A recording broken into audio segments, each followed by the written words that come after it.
नमस्कार शेतकरी मित्रांनो, मी राहुल तांबे चिंचपूरमधून. तर काल आपण बघितलं असेल व्हिडिओमध्ये, तर आपण पूर्णपणे आपल्या तुतीमध्ये दशा मारून घेतला आहे. खरं तर या तुतीची छाटणी नव्हती करायची, पण खाली जास्त बुरशी असल्यामुळे आपण या तुतीची छाटणी करून घेणार आहे उद्या किंवा परवा. आता इथून पुढे तुतीवर तर जास्त प्रमाणात बुरशी येत असणार आहे, कारण थंडीचे दिवस चालू होतात आणि थंडीमध्ये बुरशीचं प्रमाण हे जास्त असतं. त्यानंतर आपल्या कांद्यांना स्प्रे आत्तापर्यंत आपण केला नव्हता, कारण बॅच चालू होती. तर आपल्या कांद्यांना जवळपास 2 महिने हे पूर्ण झालेले आहे.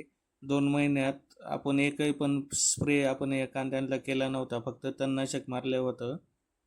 तर व्हिडिओमध्ये तुम्ही कांद्याची साईज बघू शकता, चांगल्या प्रकारे आहे. पावसाचा पण यावर काही फरक पडला नाही, कारण आपण संपूर्ण कांदे हे बेडवरती लावलेले आहे. तर अजून 1 महिन्याने आपला कांदा काढायला येईल. त्यासाठी आपण कांद्यावर आज M25 वगैरे मारून घेतलं. 20 लिटरच्या पंपासाठी आपण या पद्धतीने स्टूलवर आपण पंप ठेवतो, जेणेकरून 2 माणसांची गरज पडणार नाही. त्यानंतर आपल्या विहिरीच्या कडेने किंवा बांधावर या पद्धतीने गवत झालं होतं. बॅच चालू असल्यामुळे आपल्याला एक पण स्प्रे घेता नाही आला. तर या काँग्रेसवर स्वयंपावर नावाचं औषध आपण मारून घेतलं. त्यानंतर आपल्या कांद्याला फवारणी चालू केली.